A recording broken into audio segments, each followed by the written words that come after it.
Assalamualaikum warahmatullahi wabarakatuh. Baiklah anak-anak, untuk pembelajaran PDPR kita pada hari ini, Bismillahirrahmanirrahim, dalam mata pelajaran Bahasa Melayu tahun 2, anak-anak cikgu diminta untuk mengeluarkan buku teks Bahasa Melayu jilid 1 dan tajuk yang kita akan pelajari ialah unit 5 hidup berjiran, di mana dalam unit 5 cikgu akan ajarkan ciri-ciri pantun. Ada 3 perkara yang cikgu akan ajarkan: ciri-ciri pantun, kata kerja pasif dan kata adjektif sifat.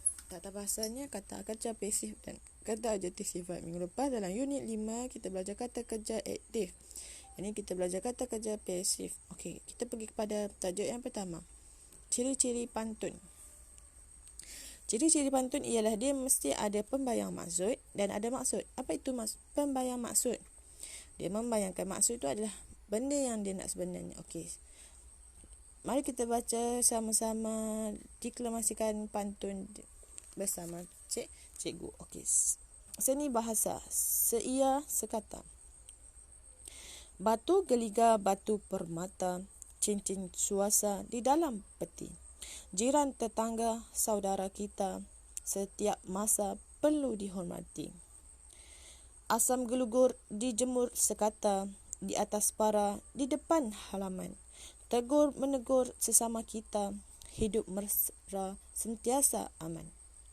Buluh dibelah di halaman rumah, dibuat para pohon peria. Jiran sebelah bersikap ramah, kita gembira, mereka ceria. Di hujung desa kumpul jerami, jerami diikat, dibuat tikar. Bertimbang rasa, saling memahami, tanda mufakat tanpa bertengkar. Okey, itu adalah pantun seia sekata. Apa itu maksud dengan pembayang maksud? Pembayang maksud, tengok rangkap yang pertama. Batu geliga batu permata, cincin suasa di dalam peti. Itu adalah pembayang maksud. Dia nak bayangkan maksud dia. Apa maksud yang dibayangkan tu? Okey, maksud ni ialah jiran tetangga saudara kita, setiap masa perlu dihormati. Maksudnya dia nak cakap jiran tetangga tu adalah saudara kita. Jiran-jiran sebelah rumah kita tu adalah saudara kita.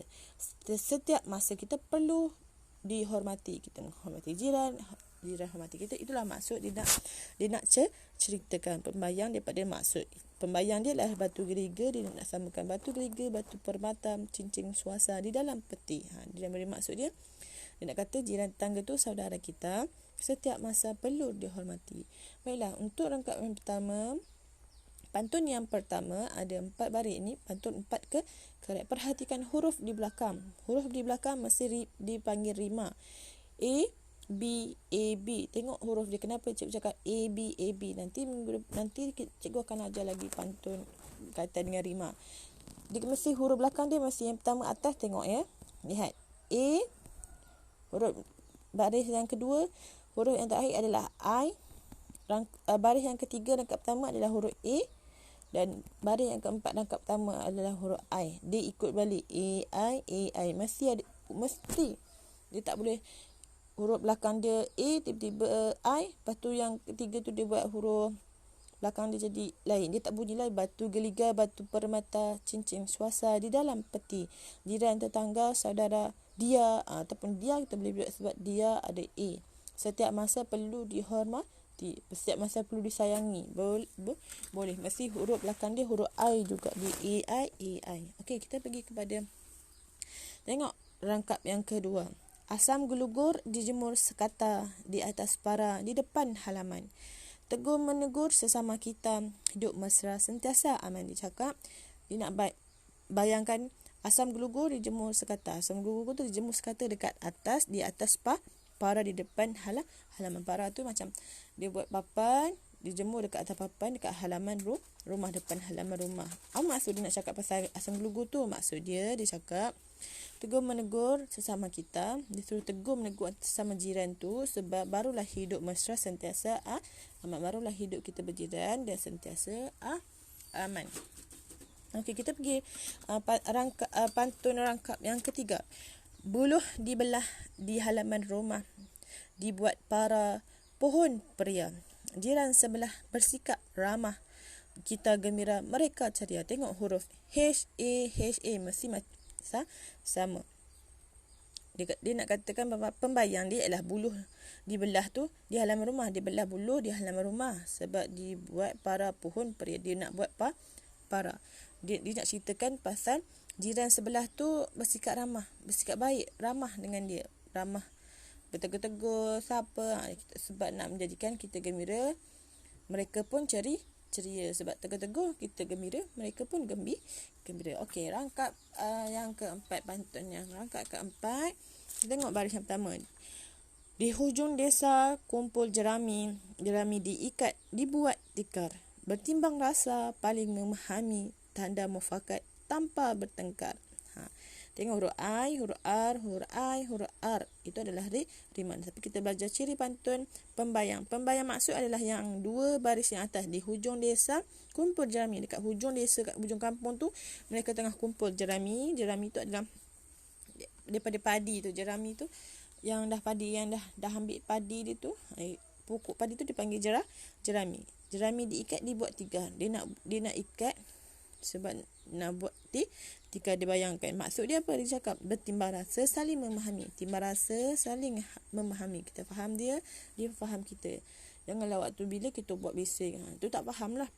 Tanda mufakat tanpa bertengkar. Sebab itulah kita mufakat saling tolak ansur, barulah tak ada bertengkar. Kata waktu maghrib dia pergi buka radio besar, dia pergi pulas motor kuat-kuat prom. Kita nak tak faham, dia pun tak faham. Sebab itulah kita nak bertengkar dengan jiran. Itu adalah maksud pembayang maksud dan maksud. Dua baris yang di atas ialah pembayang maksud, dua baris di bawah ialah maksud pantun tersebut. Ingat, pantun masih ada huruf belakang masih sama. I, R, I, R. A, I, A, I. A, N, A, N. H, A, H, A. Okey. Baiklah, sekarang kita pergi kepada tata bahasa tajuk yang kedua, kata kerja pasif. Kata kerja pasif ni ialah kata kerja hasil perubahan ayat aktif menjadi pasif. Okey, kata kerja aktif kita guna membaca. Kalau kata kerja aktif dia membaca, tapi kalau kita jadi kata kerja pasif, dia mesti menggunakan perkataan dibaca, dimasak. Kalau perkataan kata kerja dia adalah masak, melukis, menyanyi, itu adalah kata kerja aktif. Tapi kalau kita dah pasif, kata kerja pasif, dia gunakan perkataan dilukis, dinyanyikan, dijahit. Kata kerja pasif, objek di depan, subjek di belakang. Objek kata kerja subjek. Kalau aktif, subjek, kata kerja dan objek.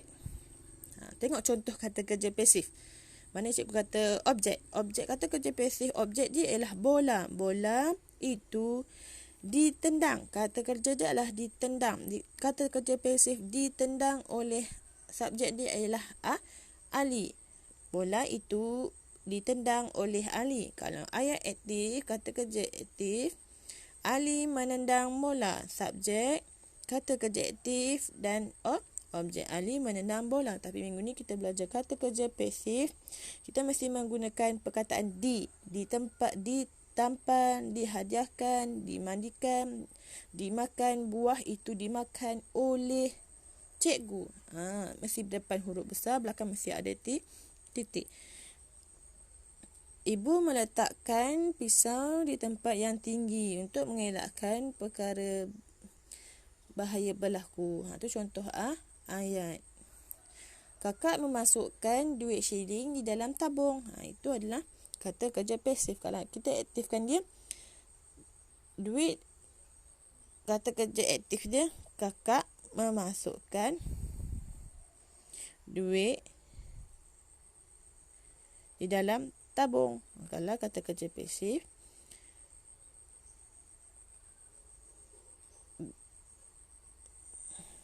duit dimasukkan oleh kakak di dalam tabung. Okey. Dijahit. Baju itu dijahit oleh ibu. lagu itu dinyanyikan oleh penyanyi. Okey, kita pergi kepada kata kerja yang seterusnya. Kata tata bahasa tajuk yang ketiga dan terakhir itu kata adjektif sifat. Okey, kita kenal dulu kata adjektif. Kata adjektif ni ialah perkataan yang menerangkan sifat atau keadaan sesuatu. Kata adjektif dikenali sebagai kata sifat. Itu adalah kata sifat. Ada 1, 2, 3, 4, 5, 6, 7, 8, 9 kata adjektif. Baik, hari ini kita akan belajar kata adjektif sifat atau keadaan. Okey, kita tengok apa itu kata adjektif sifat atau keadaan. Kata adjektif sifat atau keadaan ialah memberikan pengertian sifat atau keadaan. Contohnya, dia nak bagi tahu yang sifat dia pandai. Contoh-contoh kata adjektif dia: takut, baik, lemah, sihat, cerdik, berani. Mustaqim seorang yang berani. Okey, buruk, curiga, cergas, kopoh, kasar. Okey, contoh ayat untuk kasar. Contoh ayat penggunaan untuk kata sifat yang kasar. Apa selalu kita gunakan kasar? Kita kata kulit Amirul menjadi kasar selepas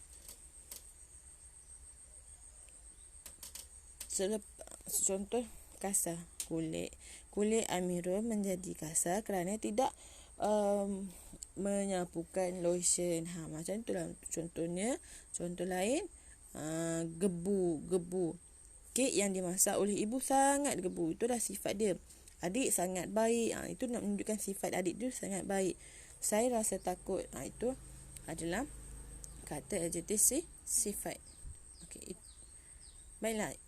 Itu saja yang kita belajar pada hari ini dalam tajuk hidup berjiran. Kita belajar ciri-ciri pantun, kata kerja pasif dan kata kerja adjektif sifat. Ciri pantun ada dua, iaitu dia pembayang maksud dan maksud. Dua baris di atas ialah pembayang maksud dia. Dua baris di bawah dalam satu rangkap tu adalah maksudnya adalah pantun 4 kerat. Dan kata kerja pasif mesti menggunakan perkataan di dalam, dimasak, ditendang, dimandikan. Okey, kata adjektif sifat ialah keadaan memberikan pengertian sifat atau keadaan. Nak mengatakan kalau untuk penggunaan kertas itu sangat nipis. Sifat kertas itu adalah nipis. Okey, itu saja pembelajaran kita pada hari ini. Sekian dari cikgu. Assalamualaikum warahmatullahi wabarakatuh.